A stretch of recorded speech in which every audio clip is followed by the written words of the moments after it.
இனிய காலை வணக்கம். இன்றொரு செய்தி. வாழ்க்கை எத்தனை அழகானது என்பதை குடும்பம்தான் நமக்கு காட்டுகிறது. இல்லறம் எத்தனை இன்பமானது என்பதை தாம்பத்தியம் நமக்கு உணர்த்துகிறது. முதலில் வாழ்வில் ரசிக்கின்ற பண்பை வளர்த்து கொள்ள வேண்டும். ஏனெனில் ரசனை தான் நம் வாழ்விற்கு சுவையூட்டுகிறது.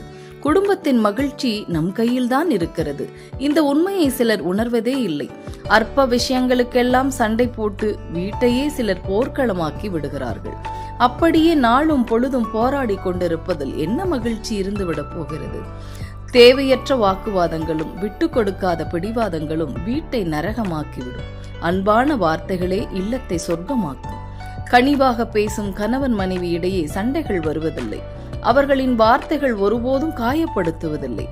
ஒருவரை ஒருவர் மதிக்கின்ற குடும்பத்தில் தான் சமத்துவம் இருக்கும், சந்தோஷம் பெருகும். அப்படிப்பட்ட குடும்பங்களில் பிறக்கின்ற பிள்ளைகள் நல்ல பண்புகளுடன் வளர்வார்கள். கணவனாக இருந்தாலும் சரி, மனைவியாக இருந்தாலும் சரி, இனிமையான வார்த்தைகளையே பேசுங்கள். வெளியிடங்களில் மற்றும் அலுவலகத்தில் எல்லோரும் சிரித்து சிரித்து பேசிவிட்டு வீட்டிற்குள் நுழையும் போது முகத்தை இறுக்கமாக வைத்துக் கொண்டு கடுபடுப்பாய் காட்டாதீர்கள்.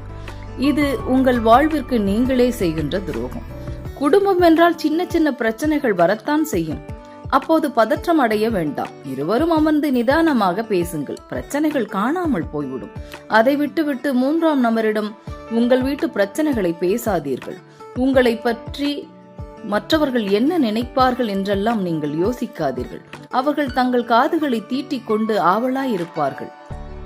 உங்கள் குடும்பத்தை இரண்டு துண்டாக்க என்னென்ன யோசனைகள் தர முடியுமோ அனைத்தையும் தருவார்கள். இப்படித்தான் பல குடும்பங்கள் சிக்கி சின்னாபின்னமாகி சிதைந்து போகின்றன. ஜாக்கிரதையாக இருங்கள். உங்கள் குடும்பத்தை அதிகமாக நேசியுங்கள். அதுதான் மிகப்பெரிய பலம். குடும்பத்தை நேசிக்கின்றவர்களால் தான் உலகத்தை நேசிக்க முடியும். உலகத்தை நேசிப்பவர்களால் தான் நல்ல உறவுகளை உருவாக்க முடியும். குடும்ப நண்பர்கள் என்று கண்டவர்களையும் சேர்த்து கொள்ளாதீர்கள். முன்பின் அறியாதவர்களை வீட்டிற்கு வரவழைக்காதீர்கள். பேசுவதை மட்டுமே வைத்து நம்பி நல்லவர்கள் என்று அவர்களை எடை போடாதீர்கள். இப்படிப்பட்ட உறவுகளால் கணவன் மனைவி உறவிலே விரிசல் ஏற்பட்டு பல குடும்பங்கள் தரைமட்டமாக போயிருக்கின்றன. உங்கள் குடும்பத்தின் நிம்மதியை கேடு விளைவிக்கக்கூடிய எந்த விஷத்தையும் உள்நுழைய அனுமதிக்காதீர்கள். குடும்ப வாழ்வை கொண்டாடுங்கள். ஒருவருக்கு ஒருவர் உண்மையாயிருங்கள். உங்கள் இல்லறம் செழிக்கும். வாழ்வில் இன்பங்கள் தலைக்கும். சமுதாயத்திற்கும் உங்கள் குடும்பம் நல்ல உதாரணமாக இருக்கும்.